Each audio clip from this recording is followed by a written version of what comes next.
You're listening to the ESO Network, your station for all things geek.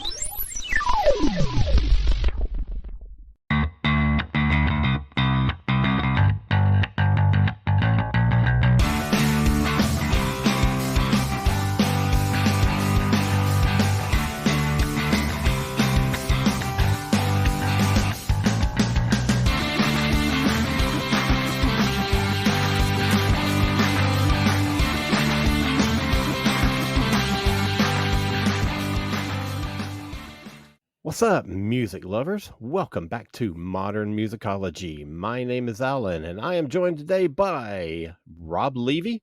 Hey, what's up, kids? And our good buddy, JM Tuffley. Tuff, what's going on?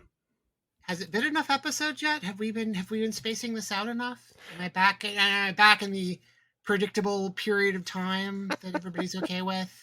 I think Should I do the wellness check now? Because I feel like that's a little early. Right. No, I think we're good. This week, we are going to be talking about the brand new, at least here in the States, the brand new Wham documentary. Before we do that, though, I've got a little bit of listener feedback that I want to share. This is about our interview with Tommy Stinson that came out a couple of weeks ago. We got quite a bit of really good feedback from that. I want to share a few things. I thought was really cool, by the way. Oh, thanks. That's another bit of feedback we got. Awesome. The first one comes from Debbie Carlton, who is the wife of Chip Roberts, who Tommy wrote and recorded and produced his newest album with. And she said it was a really fantastic interview. Now, that sounds pretty authoritative to me, but if that's not enough, Bob Peterson, a new listener, emailed to say, I wanted to commend you for the Tommy Stinson interview. This was the first time I had heard your podcast, and you did a great job. You asked insightful questions that really allowed Tommy to open up. This was the best interview I've ever heard with him. I could tell you all are fans of his, but you all remained professional. Great job, and I will definitely check out more of your shows. That's awesome. Thank you so much, Bob.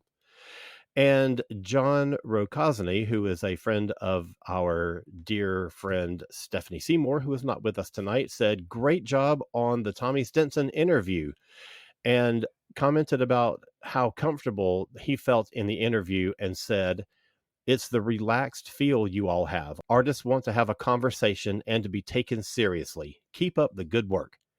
We absolutely will, John. Thank you so much, everybody, for commenting. We really appreciate the great feedback.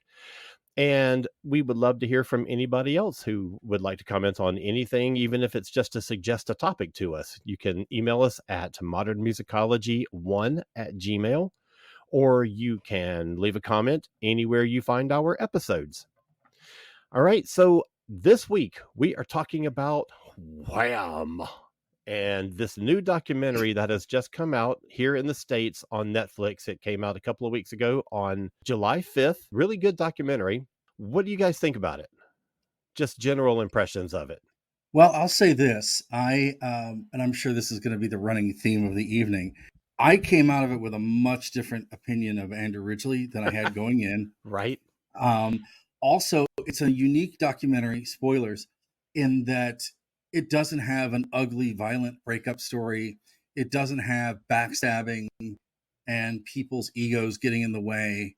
It is surprisingly, I mean, there are parts of it where it gets so dull because there's no conflict, right? Right. But at the same time, it is compelling because it really paints an interesting picture of pop music in the 80s. And, you know, I always thought of Wham as sort of this like wadded up, throw it away kind of band and never really knew a lot of the behind the scenes stuff. So it was much more interesting than I thought. And as someone who generally will watch any music documentary, I thought it was really, really interesting. It's a little slow in places, but it's really interesting. Tuffley, what'd you think of it? I really thought that there are a couple of things that it kind of glossed over. The whole Sun City story aspect of that kind of had, that was one of the pebbles that sort of led to the eventual split. But again, if the narrative in the story is about, you know, these two guys who were best friends and formed a band, that really doesn't, there's really not a place for that. And the other thing is, I don't while that seems like it would be something, if you're trying to do something a little more in depth, if you're trying to do like an overview of the band and what they actually were, I don't really see the point of including that in there.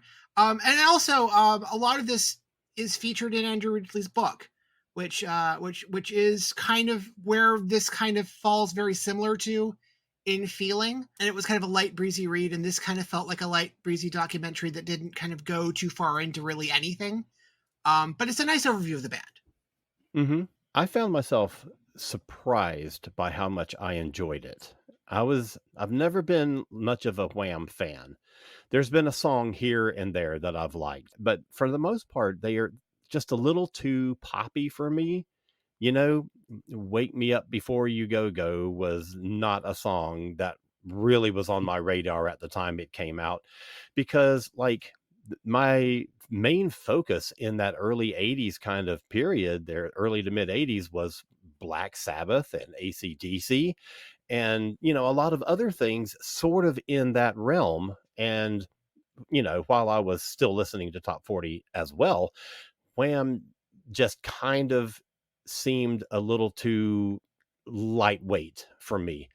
And the one song that I really don't like that much ever since I've watched the documentary has been stuck in my head. So obviously it has a power all its own, and that is I don't want your freedom. That's the other freedom. That's the other That's freedom. the original freedom. That's the original freedom. Right. I didn't because like Freedom it. 90 is a riff on that song. Yes.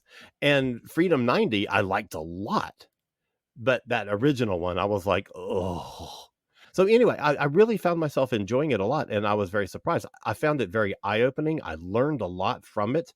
There was a lot of stuff about them that I didn't know, and it really reminded me of that incredibly short but intense time period that they existed. I mean, we're talking like 3.5 to 4 years with this meteoric rise to one of the biggest acts in the world. That's crazy. Yeah, and they sort of had a plan. They're like, this is how we want to do it. We're going to do it. We know it's only going to last so long, but we're doing it, which I think is really interesting. And, I think that having as much archival interview stuff with George Michael to balance out the Andrew Ridgley stuff really made it. It prevents, in terms of the documentary, it prevents it from being entirely Andrew's story. Yes. And it very well could be. But to hear sort of interviews where George reinforces, no, there wouldn't be a band without Andrew. Yeah. And so it sort of reinforces the idea that, so that it doesn't all come from one side. Exactly. In a way. Yeah. So Tuffley, tell us about Andrew's book and tell us what you found in that book that maybe you hadn't known before, and how much of it is reflected in this documentary. Like how do the two jive? It jives pretty well, actually, with the book. I mean, the book does go into a little more detail about things that were glossed over in the documentary, like the Sun City incident, like some things that they were kind of arguing back and forth with management about certain things they wanted them to do near the end. There's also some things that weren't in the documentary about like how stupid and goofy they both were. Oh. And how some of those Wham pop tunes are actually in-jokes. Okay. Like Wake Me Up Before You Go Go is actually, and he kind of explained it in the documentary as the note he left on his door when he woke up one morning when he was staying over at Andrew's house. That is part of that story. But also it's just that they needed, the way, particularly when they needed a pop song and they went to these goofy, stupid ideas, which they knew were goofy, stupid ideas. And they thought, oh, this is going to work. And they were surprised themselves that some of it worked. So also the story about Careless Whisper, which is, there is a longer kind of drawn out version of the book, but it is very much what that is in the documentary, which is they had been kind of working on that song. That was a thread of the book, that they had been taking stabs at that song in various forms over the entirety of the band. Yeah. So yeah, it tracks pretty well with what that is. There's a little bit more. I think there's a chapter at the end, which may have been added in the edition I've got. But there was a chapter at the end where he wrote like a postscript on, hanging out with George or calling George, and some of the times after Wham. The documentary very much ends at the final. And there is another, I think, chapter or so where Andrew kind of goes into what his life was like after the band, and what his relationship to George after the band, and stuff like that. So they didn't focus too much about afterward, which I felt that was probably the best. I mean, it's a Wham think, documentary. Yes. It doesn't need to go into George's solo career. And also, he freely admits he really didn't do anything noteworthy after that. Yeah, I mean, I think some of this too is that since his passing, the George Michael estate's been very guarded with his legacy. So I think to a certain extent, and this was improved documentary, so we weren't going to get very far. We weren't going to get dark secrets, but again, I don't think that was really necessary for what this was. So yeah, but I also think too they were very sort of guarded with what they were going to do in terms of digging into stuff.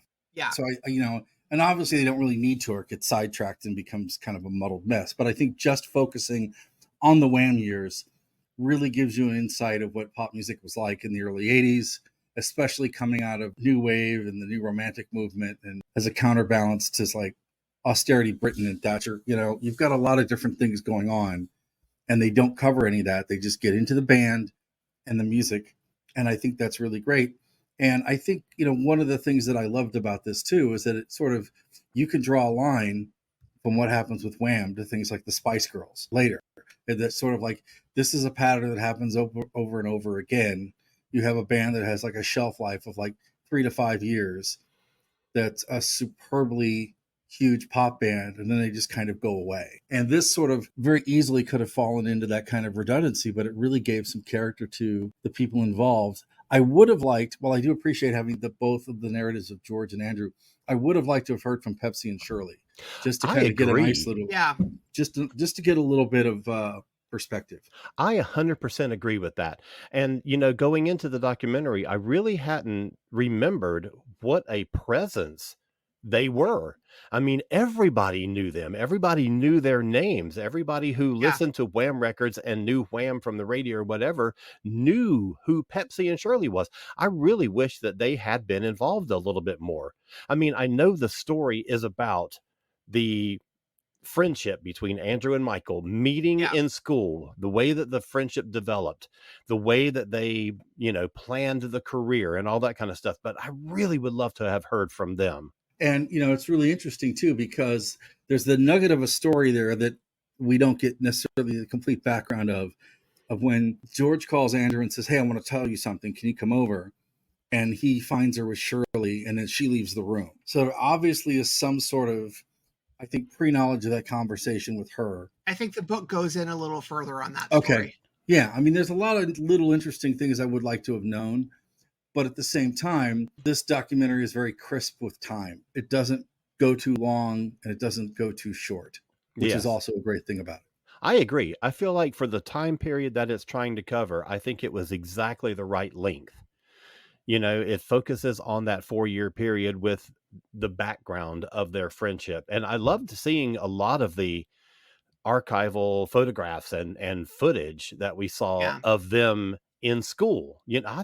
I really enjoyed that. I thought it was really eye-opening to see how long their friendship had been around, the Wham origin story, basically. I really liked too how they used the notebooks as kind of a nice little guide. Yeah, the scrapbooks. Yeah, that was a neat touch. It gave it a nice little visual aesthetic, I think. Yeah.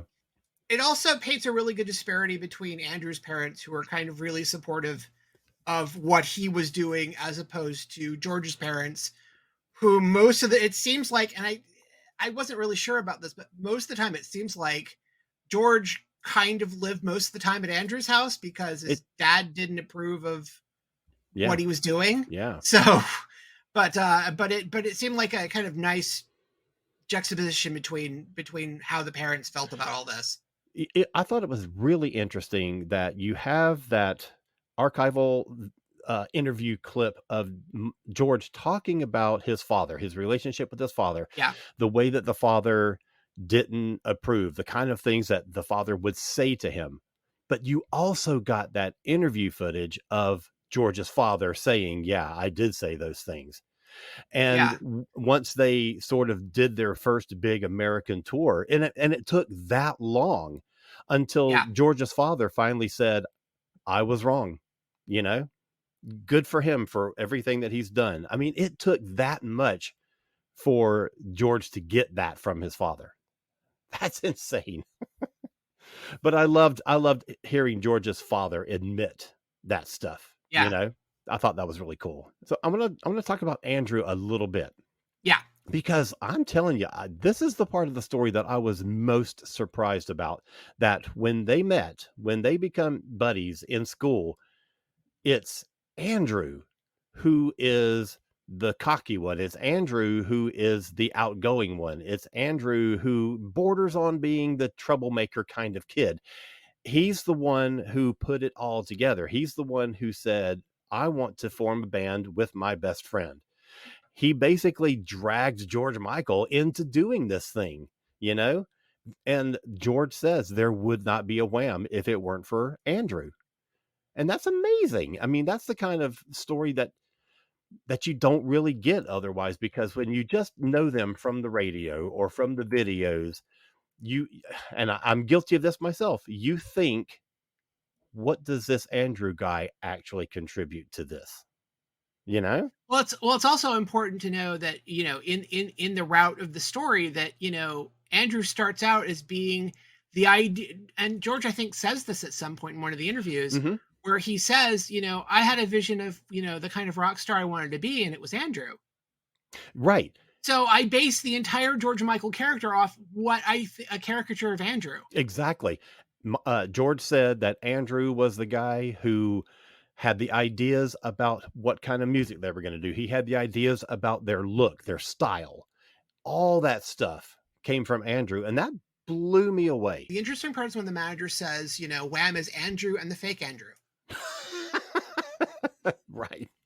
Referring to George. Right. Yeah. I was really surprised because, okay, here's the thing. There's a few different acts that they kind of fall in line with as far as like the visual, you know, and you wonder if the Andrew Ridgleys of these groups, you know, if you're not the Roland Orzabal, if you're not the Daryl Hall, you know, what are you actually contributing? And it's interesting to kind of the parallels there, because Andrew sort of was the impetus behind a lot of those early songs of theirs. Just like on the first Tears for Fears album, Kurt Smith was an equal contributor as far as songwriting and lead vocals go. Yeah. And it wasn't until really the second album that Roland kind of really rose up to be the powerhouse of that duo. And from that point on, he pretty much dominated their sound. And you kind of think, is Kurt just getting left behind in the dust? And that's exactly what I always assumed about Andrew. Yeah, and I think one of the most moving parts of the documentary is that when Andrew's talking about the songwriting, and he just kind of realizes he's going to have to relinquish the main songwriting. And you just feel for him, because like he loves doing this, he's good at it, but again, he's putting this concept of a band ahead of his own ambition, which is a really fascinating story in and of itself when you look at their legacy and things. Agreed.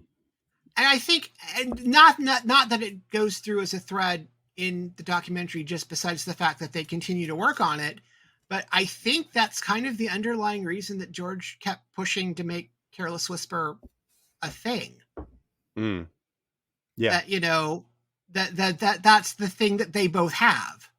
Right. Which is kind of an unspoken thing. They don't mention it in the documentary, but that does seem to be like part of George's drive to go, okay, I want to make this song, you know, I want to make this song a reality, because it's one of the only things that they've done, you know, that one of the last things they would have done together. Yes. In terms of that, before he fully like seized control creatively.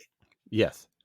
It was interesting to see George's musical drive Yeah. as a songwriter, as a producer, and the way that he sort of came into the studio with a fully formed idea about what their music, what his songs were going to be like, to the point of, being that sort of demanding producer, the one who drives the project. And to see him sort of emerge almost out of Andrew's shadow, Yeah.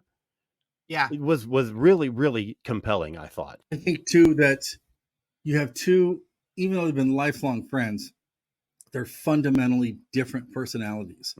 So the outcome going into this documentary, where this is going to go. Yeah. But the way that you have these two fundamentally different personalities and these two sort of larger than life personalities that operate and function in two completely different ways, the fact that this does not self-destruct into like some sort of like fist fight is really beautiful and nice. And, outside of being a documentary about a band, I just love that it's like a really great documentary about a friendship. Yes. Yes. Which is really terrific. I wish there was a documentary about Lennon and McCartney that felt like this or something, Oh yeah. It's just, you really get an insight to who these people were as people. I agree. But I think even with Lennon and McCartney, I think there was a competition there. Yeah. Whereas I don't think there wasn't any competition in Wham. At a certain point, Andrew realized that George was this insane talent that was kind of sprouting up. Yeah. And he'd be stupid to kind of stand in the way, which he says something to that effect in the book. I think he does also in the documentary. Yes, he does. But, it just sort of made sense for him to kind of get out of the way of that. And he did not mind doing that. Yeah. If that meant the band was bigger, and that eventually that he became, as long as George was happy, he was reasoning. Because, Andrew was just simply happy being in a successful band and doing the thing he always wanted to do. Yeah. Even if he wasn't like co-writing it, which I guess later might have come back to bite him, but. Well, yeah. It seems honorable. Right. I find that really compelling as well, because as we talked about, Andrew was the driving force for getting this thing started. It's really a tough thing to let go of something that you were so passionate about, that you were the one pushing for, that you were driving the bus basically. And it's hard to step out of the driver's seat and let someone else take the wheel. And then to the point of stepping off the bus and letting the bus leave you behind. I mean, that says a hell of a lot about Andrew's character, I think. I think according to the book, there were only two disagreements. Well, there were a couple of disagreements, but the only major ones they ever had was how to sign off. Yeah. Because Andrew and the management also wanted to do a larger scale tour that would have been, okay, this is our last tour. There you go. George was more insistent on, let's just do one. Yeah. Let's just do one and then move to the next thing. So that was really the only major disagreement they sort of ever had in terms of the band. And that includes George taking over writing all the songs. So. Right. Yeah. I mean, the other interesting thing too, that they don't really get into, is that Andrew Ridgley banked all of his money. Yes. And so he was not sort of one of these people that came stumbling out of the 80s looking to do anything. I mean, he did all right. He raced cars for a while and dated supermodels. Yeah. Married a girl from Bananarama. Yes.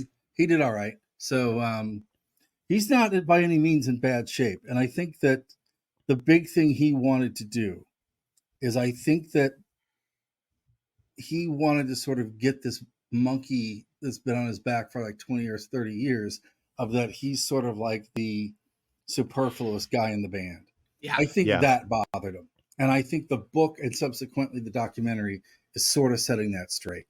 And I think that was sort of like the main function of him sort of writing the book and getting it out there. Oh, sure. Yeah. Well, I think the other thing is because he'd been, I think he's been doing interviews where he was talking about this, that he was one of the inner circle with George who knew about the big secret. Yeah. And did not divulge that even when they broke up, and didn't divulge it until George publicly came out. Yeah. And you can see some of that when there's an interview with them that they showed, an archived interview, and they talk about girls and stuff, chasing and stuff. And Andrew takes a lot of those questions and sort of, you can tell in that interview, he's really shielding George from answering those types of questions and making him feel awkward. And then he's also yielding a lot of the, we've started to work on our new record stuff to George. So it's really interesting in that they sort of have this double act thing down where everybody's got a role, right? I thought that was really clever. And also like the bit where Andrew's antics are in the tabloids, which he thought was probably the best thing after all, since that would keep George's them from following George around, that they would just follow Andrew around. Right. But also, that clip that Rob is talking about, where Andrew fields the questions about the girls, he also downplays it, because he said something like, there's a lot of girls, but that's not really our focus. We're focused on the music and the touring and, the business and all this kind of stuff. And so he didn't play it up to be like, and let's just face it. These are two of the most beautiful people on the planet. I mean, they are just physically radiant, so they could easily have played up the girl angle. Well, one of them could have. And also and as one of the other kind of things that kind of run through both Andrew's account of it and the documentary is sort of George's growing confidence as not just as George Michael, but just as a person. And some of that may have been carried on by keeping up the persona, but he kind of came out of his shell a bit more. And that sort of helped him. Andrew at the point of the band assumed, well, that's just him growing as a person. But it's also, as you find out in the documentary, it's a thread of, well, George is trying to be Andrew to become this thing, which is really interesting, because George never sees himself as attractive in that way. Yeah, that was the part that really surprised me. I mean, look at the guy. I mean, he has a mirror. He knows what he looks like. Yeah. And you see them in the 80s with their like big fluffy hair, and they're just like Greek gods. It's just amazing. Yeah, the presentation and everything that they did was so planned and meticulously executed that that's a whole separate sub story of its own. I didn't notice it at the time. I mean, I knew that they had the whole good looks thing going on and all that, and I was kind of dismissive of them because of that, right? Sure. So was I. But I also think that they knew how to play the game, but they were going to play it only as far as they wanted to, and only as long as they got something out of it. Which I am surprised they sort of they sort of spent any time with the China thing as much as they did, because the China thing is in the book. The China show is kind of what on reflection they both realize. Oh wait, we were played.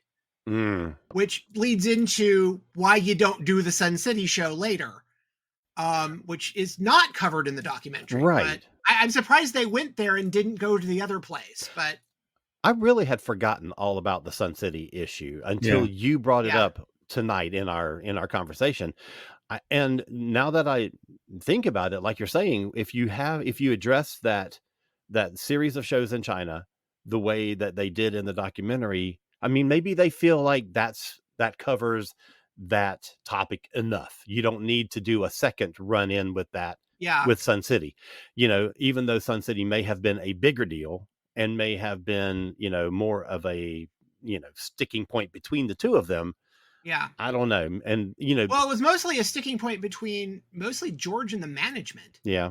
because actually before the last show, all of the management gets sacked because of the Sun City suggestion. Which Okay. is not mentioned in the documentary because the manager is getting interview time in the documentary. Right. But yeah, I believe, if I'm not mistaken, if I'm following the timeline from the book, the Sun City suggestion comes up at the same time that, let's do a last tour. That comes up, and the Sun City suggestion itself is what gets the management fired. Gotcha. Before the final show. Gotcha. Yeah. Okay. Yeah, I wish they would have talked about China a little more too, because I remember that in real time, and that I was really interested in them going to, as a history person, but also as, somebody who was listening to music then.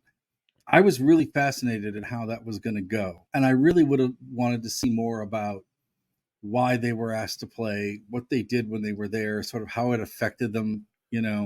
It's kind of treated like their summer vacation. And it may be too that they just don't have a ton of footage from as well. I remember there was a home video thing. There was a VHS. With the China stuff. Oh yeah, that's right. Yeah, but it was a China lot of videos. concert and then like a video collection or something. Yeah. I remember that was a thing, but I don't think, that was just all fluff stuff. And that was the footage that you see in the documentaries from that.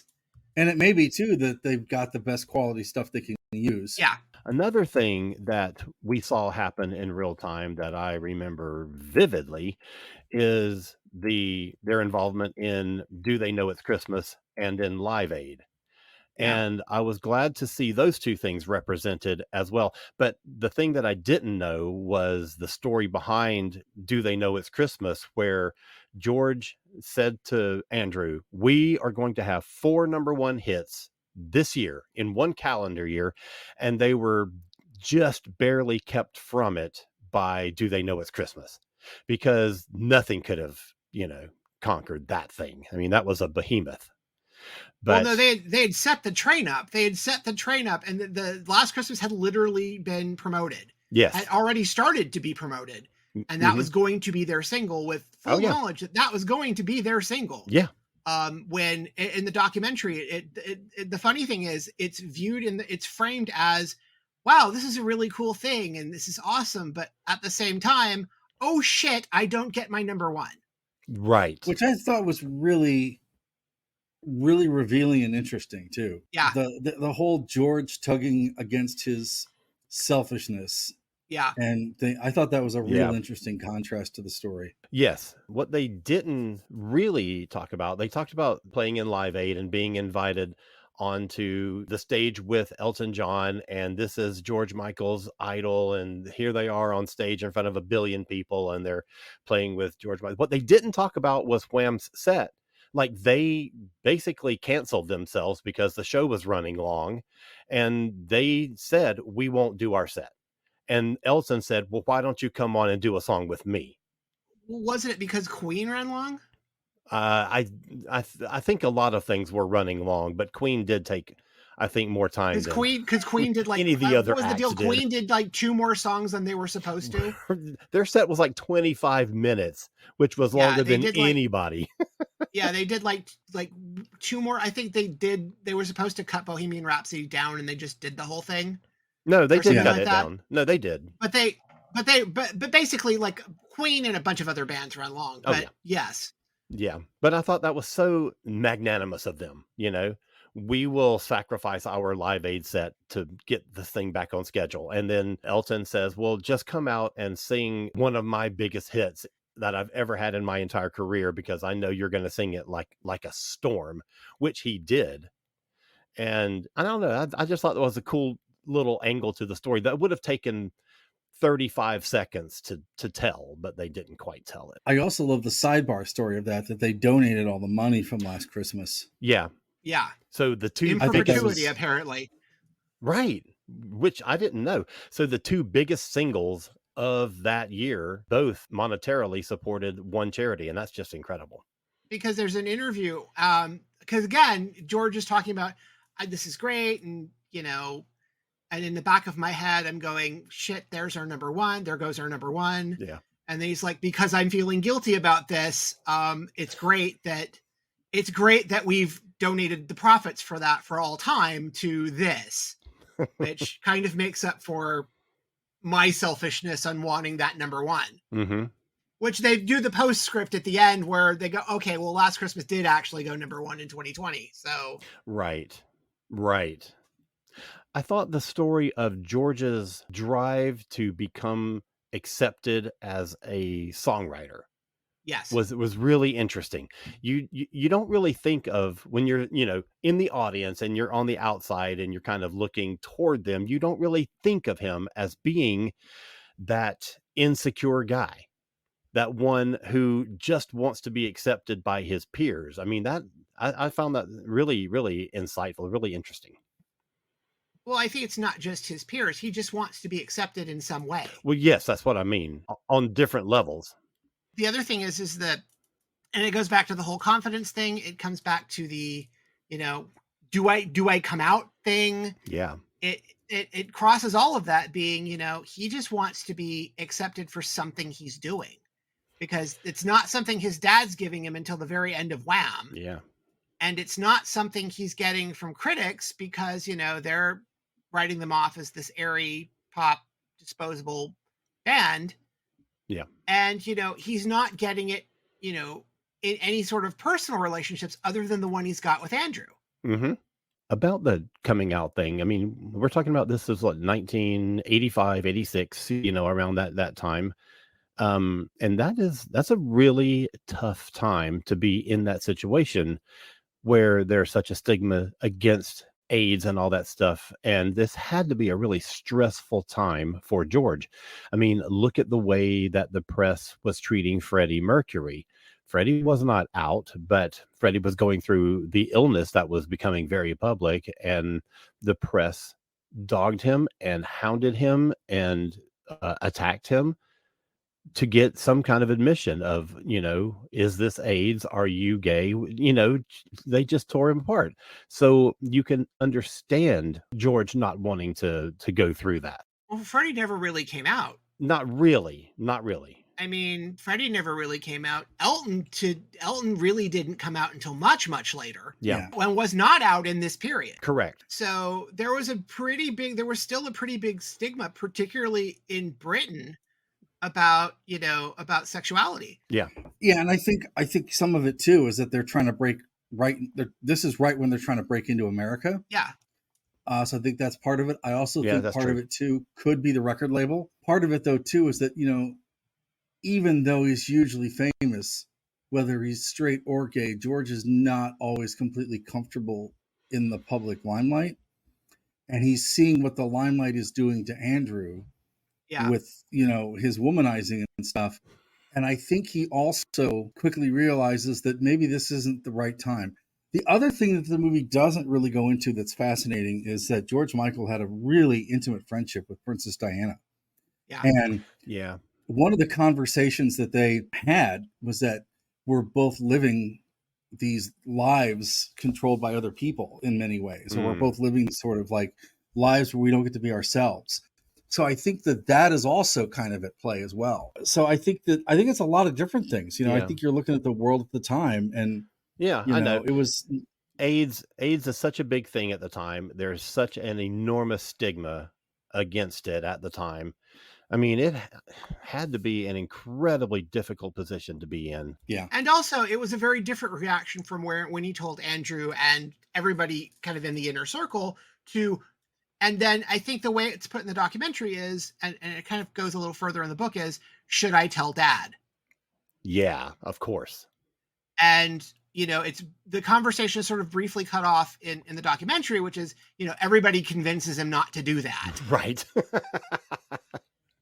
Right. Because just personally, that's a bad idea. But also, I think from the interview and the way that it's framed in the documentary, that because George felt like because he didn't tell his dad, that kind of put the brakes on him kind of doing it everywhere else. Yeah, that's true. That's true. Which really didn't, I don't know if that's how that was intended, but that's kind of how it sounds. Yeah. No, you're right. You're right. Have either of you ever watched the George Michael documentary?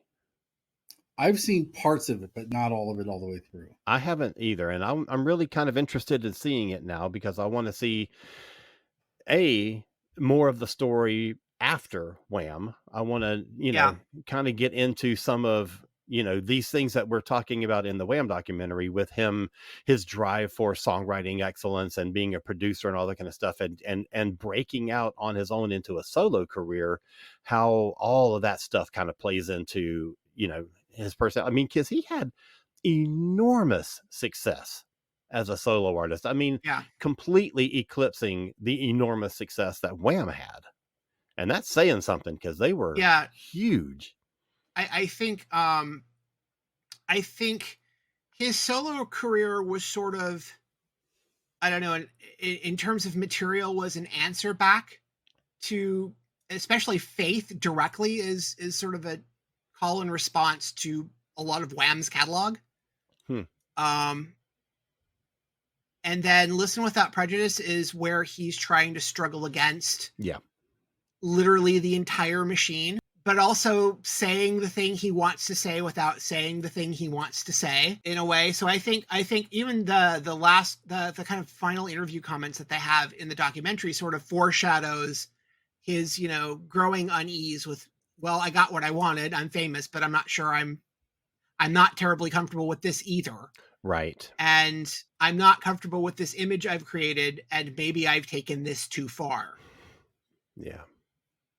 And that is kind of the unfortunate thing that eventually will play out in his career, where he has to fight against that. And at some point that causes him quite a few issues later down the line. All right. So what are any lasting reactions that you have to this thing? Like, does this change the way that you'll listen to Wham music? What effect does this documentary have on you? I think it gives me a better understanding of, wow, Wham is a garage band.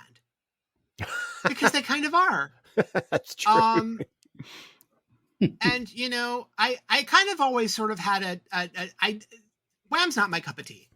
And a lot of George Michael's stuff is not my cup of tea. But I've always had kind of a respect for George Michael's sort of kind of sponge of music. Particularly, and in the documentary where he's talking about, I was shitting myself working with Jerry Wexler. And then I dumped all of that stuff because he was wrong. Right. Which is a ballsy move. Because I mean, he goes to Florence. He goes to Florence, Alabama. He works with, the Wrecking Crew. He works with, Jerry Wexler. And they do this, and you hear part of it in the documentary. That he's just like, he played it for Andrew, and they both look at each other and go, they've mutilated this thing. Yeah. What have they done? And they were wrong. So I have a lot of respect of how much of musical encyclopedia that George actually is. Yeah. And I don't know if you've seen this, Rob, you probably have, but there is a clip that one of my favorite clips on YouTube ever is the clip of George Michael on a talk show. I don't think it's Jukebox Jury. I think it's something else. It's a BBC show. And he's on there and he's going in about how important Joy Division were against Morrissey. Oh. Like, he's going deep, he's citing stuff, and it's like, you go, George Michael. I'm not into much of what you do, but that right. I'll take. That I'll co-sign. That's really interesting. It doesn't really change my opinion of Wham, because the biggest thing they gave us was the earworm in the 80s, right? And there are songs of theirs that I will always associate with certain memories, places and times and things. So some of them are close to me for that reason more than the music.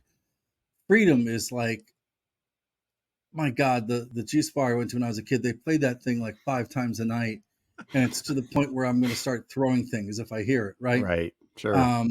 Wake Me Up Before You Go. I remember seeing the video and I'm like, I don't really like this song, but what the hell is this? And I really kind of like some of the stuff they did with Everything She Wants and some of the other stuff, right? I hated The Edge of Heaven, but I looked at Wham that made me think it was interesting is just sort of this idea that they melded club music with like basically white soul, right? And that they wore their affinity for Motown and Stax and black soul records with pop. And one of the concert clips, you hear them covering a Chic song. So you kind of hear that. And that's like the first tour. That's footage from the first tour where they're doing, or they just kind of throw that in. Yeah. So I really okay, these guys aren't just being put together and being pretty. They actually listen to music and take ideas from their inspirations. And I did appreciate that. And I remember outside of that interview that you're talking about, reading a couple things in Smash Hits and Star Hits, I'm dating myself, where George Michael would talk about certain records. And I'm like, wow, he is really diving deep in a couple different things. Yeah. He also was the guy when they were recording Do They Know It's Christmas? It was taking the downtime to talk to other people about their careers and how they were doing it. And like he had conversations with Phil Collins about how do you manage your money? You know, how do you renegotiate your royalties? You know, he had some really good business conversations in downtime. Like, didn't they renegotiate their royalties not long after that? They were so big at the time, they didn't have to do that. There's a thing in the movie where they talk about they got off the road and they come home and the office is like, oh, they want to talk to you about doing this. They very easily could have just said, we're exhausted, we're off the road. No, we're not doing it. So I think that's interesting. I mean, I appreciate them more for what they did and how they did it. It's still not necessarily completely my thing. No. It's still very much disposable pop music. I will say that Wham Rap has held up amazingly well as a piece of pop music and social commentary, because it is all about being on the dole and unemployed and young. Yeah. And that's George Britain. Yeah. And it is a very subversive record when you think about it. And that's the thing that puts the music press on their heels, because when they do the turn to Club Tropicana, that's when the knives come out, because oh, you're not doing those songs anymore. Okay. Right. And Club Tropicana is a record that I never have much cared for. And then hearing it now again, I'm like, okay, I don't love this, but I get it now. You know, I mean, the stuff I don't like, I get why they're doing it. You know, but stuff like A Different Corner is really, like, when he does like the really sad, melancholy stuff, that stuff's fantastic. And the stuff at the end I like I really thought Battle Stations was good. And I thought that I'm Your Man was kind of just catchy enough to kind of work. You can hear the Beach Boys in there a little bit. You can hear that West Beach Coast Boys sound. and Motown and kind of crossed in. Yeah, the call and response stuff. Yeah, they really are a throwback to sort of like the 50s doo-wop / pop band. They're really kind of a throwback to that in a contemporary context, which I appreciated a little more after this as well.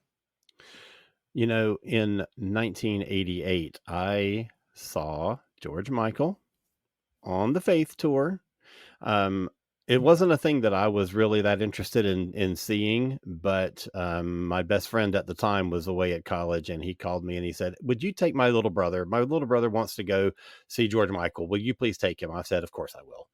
And I agreed, because the opening band was the Bangles. And I was like, shit, yeah, I'll go see the Bangles. I love them.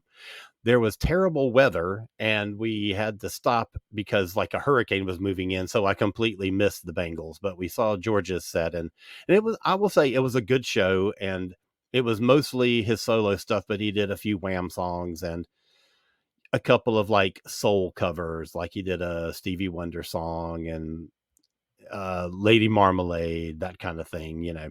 But it was a good show. And of course, when they did Faith, like, you know, the place just erupted, you know. But that was my one experience with either of the Wham boys. I'm glad I got that one experience at least, you know. I think we could say that if anybody listening hasn't watched the Wham documentary yet, we recommend it, because I found it to be quite eye-opening. I learned a lot of new things about it. I have a new appreciation for both of the guys in the band.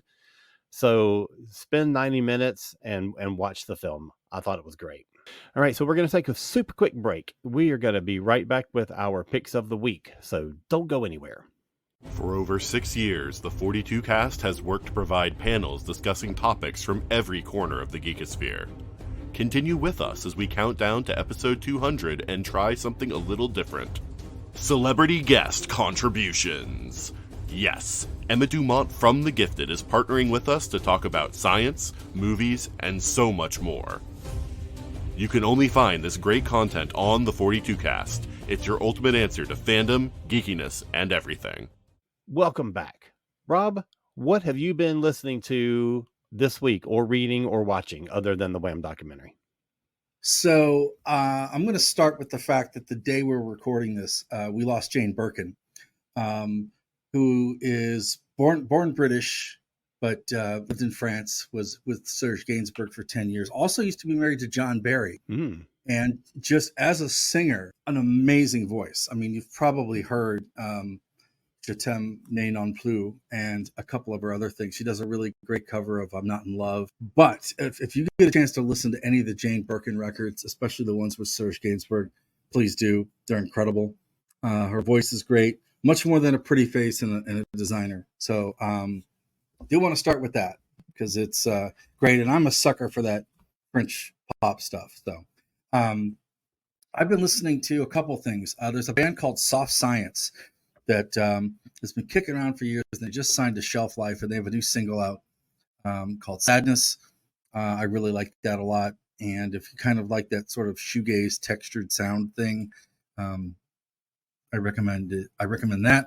Also, Tuffley will know how infuriating this is for me, but there's a great band called Bedroom, BDRMM. Again, no vowels. Oh my gosh. But no punctuation points, which is probably good for you. These stupid bands that try to be clever with their spellings. But but they're from Hull, and their record is out now called I Don't Know. It's really, really good. I'm quite enjoying that. Also enjoying the new Lloyd Cole record, which is synthesizers on it. It's a little bit of a departure from him, and that's really good as well. And lastly, the Swans are back with The Beggar, their 16th record. So if you're kind of in the mood for stuff like Nick Cave or kind of Lou Reed kind of stuff, they've been around forever, and this record is really, really good. All right, Tuffley, what you been listening to? Oh boy. Well, a lot of reissues and a lot of things of bands that I've seen that have just come through town. I got a chance to see Metric and Garbage and the Noel Gallagher show. And my show did not experience a bomb threat, so I did get to see the whole thing. Sorry, New York, but that was good. And Garbage has an EP out now that's called Witness to Love that includes the Cities in Dust cover that they've been throwing about. It was a record day. It was a record store day exclusive, and now it's just available for digital and streaming. So it's an EP called Witness to Your Love, which is also the single that they had out for a while. So you can grab that. There was the Pet Shop Boys box that may have been mentioned previously. Nope. Smash. I have never mentioned this yet. Ooh. That is the singles collection through, I believe, 2020. That is great because they've always been a great singles band, and it's nice to have them all cleaned up and remastered in one spot. There's also a Blue Note just released or remastered and re-released Mad Lib's Shades of Blue, which if you're into breakbeat or hip hop or jazz, that is just an incredible record. They basically let Mad Lib, who is a big rap producer, occasionally a musician, occasionally an MC, but he a lot of people, especially people who listen to hip hop, will know him from Mad Villain with MF Doom.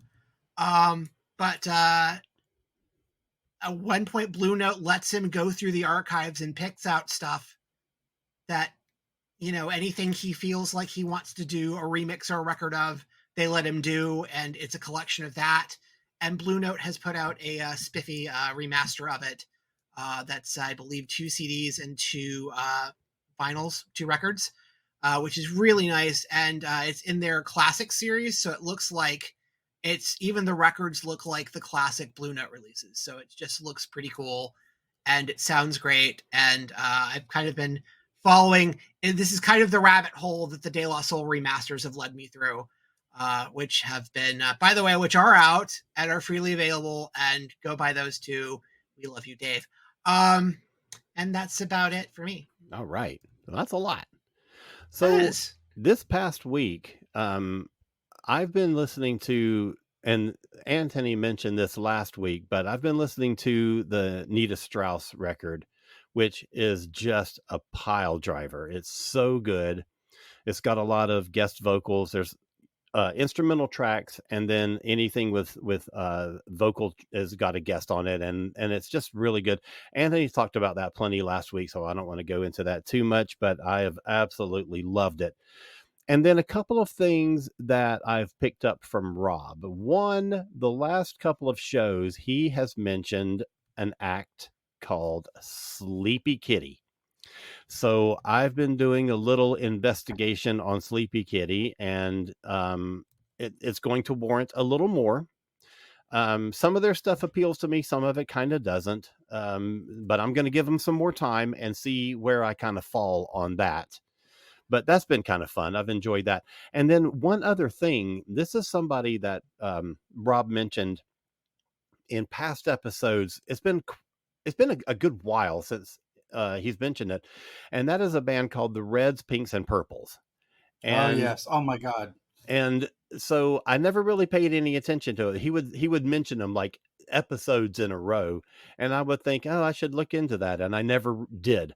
But then, like a week or two ago, I just happened to notice on my Spotify that there was a new single from the Reds, Pinks, and Purples called Unlovable Losers. And I thought, well, let me just listen to that. Phenomenal. Freaking loved it. Yeah. Freaking loved it. And so I went back and listened to some other stuff too. And so I might be converting into a new fan of this. So yeah, Rob's recommendations warm on you. They're time released. They're set to go off at a certain point in time. Like and then you realize, oh God, he's a genius, you know? Well, Glenn Donaldson pretty much does all this stuff on his own in his bedroom. And he released it's frustrating because he releases a new record like every 6 days. And it's like that car seat headrest kid. What is that? Yeah, it's like, stop this, you know? And they're just, you know, it's like, it's perfect Morrissey music for people that don't want to like Morrissey anymore, right? But it's also really good pop music, right? He's really got a sense of a lot of things. You know, it's a little bit of Rufus Wainwright, it's a little bit of the Magnetic Fields, it's a little bit of the Smiths, it's a little bit of that like Wall of Sound stuff, but it's also like 50s pop. I mean, he just says so many things he throws into his records that are great. So, and also Sparks, because I saw Sparks last week and they were fantastic. Yay, Sparks. Oh yeah, you saw Sparks and Taylor Swift last week. Back to back, yeah. They Might Be Giants opened for them at the Hollywood Bowl over the weekend. Yeah. So. Yeah, I'm kind of curious to see what comes out of that. So yeah, I ended up getting to review Taylor Swift for Louder Than War. And the long story short is we had like a 35-minute window to get to the concert without it falling to pieces, right? Because Arrowhead Stadium is literally in Uzbekistan. So we got there, and so we saw Gracie Abrams, who's J.J. Abrams' daughter. She opened. She was fantastic. Yeah, she is. And I'd never heard her before. Muna, I've heard some of their records. I've never seen them live. They have a very energetic stage show. I've never seen a band who is like opening for a superstar that just says, well, I have this big giant stage. Yeah. I'm going to use it. So they're running all over Taylor Swift's stage and so they were lively. And then I will just say, you know, as someone that went into this appreciating everything Taylor Swift does, but not necessarily loving all of her music. Yeah. As opposed to my wife, who really caught on to her during the pandemic and the folklore stuff. I was fascinated with like how the stage moved, how the costume changes did, how they transitioned from the different eras and everything. Yep. But she came out swinging with those first 7 songs from Lover. Yep. She came out swinging, and it was noisy and it was loud. And then she transitions really well. She's got a great sense of what works musically and what doesn't. She premiered a video. So anytime I've seen an artist show a video at a concert. You were on a good night, because her new re-record had just come out that day. So she played a couple of the new vault tracks as the surprise songs. She debuted her new video for you. You were there on a good night, buddy. Yeah, and you'd mentioned that. I said, well, I don't know if she's going to do anything special for that. But then she came out and said, okay, it's the release party for this record. And even the people next to us didn't think that they were going to mix up the playlist very long. Well, what they did is they added about 25 minutes to a 3.5 hour show. Yeah. So, Right. it's the largest group of people I've ever been to a concert at, with 87,300 and something. Gee. Right. But there were people that got there at noon, 1 or 2 o'clock just to get the merch. Oh, yeah. And stayed all the way through. Oh, yeah. And they're singing every song. They're dancing to every song. They're physically and utterly like exhausted, and they're having the time of their life. I'm tired just looking at them. And then, you've got the thing that was powerful. You have these generations of women that are together, like the mom who grew up listening to her, and then she brought her daughter, and then her daughter's maybe bringing her young daughter, right? And then you've got like just these really incredibly, I don't know how to explain this community. Like a woman brought her own snow cone machine and set it up in the lot in the parking lot. That's awesome. People are handing out like we're on the bus to get there, and this little 9-year-old girl taps me, says, "Excuse me, sir," and I said, "Yeah." She goes, "You don't have a friendship bracelet." And I said, "No, I don't." She goes, "Well, I have one for you," and she gave Janet and I friendship bracelets. Yes. Right. And like, it's the only concert I've ever been to where like everybody's painfully nice. Like nobody was an asshole. Right. It's like the reverse Mean Joe Green Coke commercial. Yeah. It was like just the little kid gives the grumpy football player. And then they've got, they're tailgating at a football stadium. And then there's like people that were setting up outside their cars. They brought their own little karaoke things and setting that up. There was a lady handing out flyers for people that came to do merch. She was setting up ad hoc panels on Taylor Swift. And so people were pulling up, and she had folding chairs in her car, and she set them up outside, and the people were coming up and just talking about what her music meant to them and stuff. It was just, what is this, right? Tuffley, you say Taylor Con, but it actually was because the cosplay at this thing is off the chart. San Diego Comic-Con cannot compete with this. It's interesting that you mentioned that, because I went to The Cure. I went to the first night of The Cure here in Atlanta, and they have started to do, they did the same thing that Taylor did, which is interesting. That they had their merch shop, they had a merch booth out in front of the show before the show that you could go to and just buy merch even if you didn't have a ticket. Which is the thing Taylor's been doing. Yeah. And I always thought that's the first time I've seen that. But then I heard that they had done that with Taylor. So, but it works out for Taylor because this tour, you've got 80,000 people in the stadium. Yeah. You literally have thousands more people who just hang out in the parking lot who don't have a ticket to the show and just listen to the show and have their own concert and buy the merch. The thing is, because of the Westboro Baptist Church protesting the shows, they wouldn't let anybody who didn't have a ticket on the parking lot once the show started. Really? So they put the merch. That's why they moved up the merch start. And so there's all of these people that are like along the road going into why do you build an NFL stadium with one entryway? I don't know. But there's people like parked wherever they can park that can listen to however they want to listen to it. Right. That was interesting. Musically, though, you don't get tired. You don't get exhausted. It's very fresh and interesting. Every era had its own color, its own fashion, its own style. Yes. I was really fascinated with, I'm watching these people go off stage over here. I'm looking over left to see what's coming, right? I was really fascinated by the whole technical aspects of it, and people weren't getting out of that stadium parking lot till like 2 or 3 in the morning, and they're still singing and screaming and dancing. And, there is a hangover with that. That's sort of a phenomenon in and of itself. So I was very impressed with her presence, her way that she connects to her audience. She manages to do this stadium show with 70, 80,000 people, but you feel like you're at an intimate show with her. Yeah. Right. I don't know how she does it, but it's great. Sparks was the first show I saw after the pandemic, and I didn't think they were going to be as euphoric. I messaged Anthony because there's one or two parts of their set where you cry because it's so amazing. And damn it, they maybe do it again. They were fantastic. They still had the energy. The new songs translate well live. They didn't do the same set list that they did. You know, their shows are so recent to the other tour. They could have just done the same show, but they didn't. They had a really great energy. And unlike Taylor Swift, everyone there was roughly my age. So it was very, very comforting. And the merch table was small and manageable. So that was pretty great. And you could walk to the venue. You know, we took a shuttle, the tram. They have like a streetcar bus. We just took that back to the hotel. It wasn't like a 3-hour trek to get back home.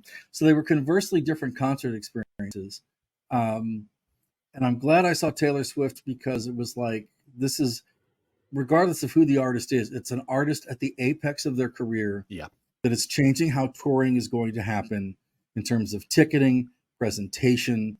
The hysteria is real. You know, it's not anything to mock or make fun of. It is not, you know, it's not like when you watch Britney where you think it's very superfluous or just kind of plastic. Yeah. There is a very grassroots sort of warmth to it that is just really interesting. So agreed. And even like on the face of it, she's literally touring 5 concurrent albums. Yeah. Yes. And that's been, because if you go back to Lover and the 2 folklore albums and the re-releases and Midnights. Yes, exactly. Exactly. It's literally like she's touring her entire catalog, but the current things she's touring are 5 records. Right. And she's doing 2 acoustic songs every night that are surprise songs. Yep. And it's really engaging the fans with each other about, oh, what song do you want to hear, not do? But it's found his heart had grown 2 sizes. No, 1.5. It was interesting in that it was interesting too because people just they deduct a half. Right. People just are crazy about her, right? Yeah. But musically, she backs it up. You know, 9 out of 10 times when people do that, you're like, really? You know, but like, yeah, she's all in, man. All right. So that wraps it up for this week. We will be back next week. Our next show comes out the night before the anniversary of the launch of MTV. So we're going to be doing a special MTV episode. So stick around for that. Tuffley, where can people find more about you on the intranet? Well, I've been doing some shuffling of some of my intranets, but you can find the universe of me at linktree/JM Tuffley. Sweet. Rob? So you can find me, like Mr. Tuffley, on needcoffee.com on the Weekend Justice podcast. Also, every month, Mr. Tuffley does a randomizer Spotify playlist if you want to keep up with the new stuff the kids are listening to, but also stay fresh with kind of old jams. Check that out. But you can find me on the Need Coffee podcast. Also, I do a show on Louder Than War Radio, online at Louder Than War Radio, or on Mixcloud. It's Mondays from 6 to 8 Greenwich time, 1 to 3 Eastern, 12 to 2 Central. It's got all kinds of music that people in my family scratch their head about. So I'm sure you might like it as well. And then Wednesdays, I do a show on KDHX in St. Louis called Juxtaposition. That's 7 to 9 Central. And if you're busy, you can check that out on the streaming app at kdhx.org. All the shows are archived. So if you've got a bull python you've got to pull out of the toilet or something, you can do that and then listen to the show later. So by all means, listen to those. You're selling yourself short. You can listen to them while you're having plumbing problems. It's fine. Yes. And many people do. Juxtaposition, it unclogs your pipes. Wow. Jesus. All right. I don't have one of those cool Linktree things that Tuffley has, but I do have one website that catches all my crazy nonsense, and that is cosmiccreative.com. KOZMIC creative.com. All right.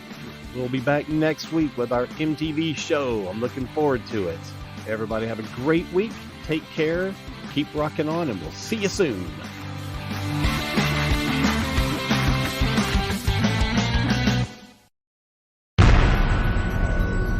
This has been a broadcast of the ESO Network.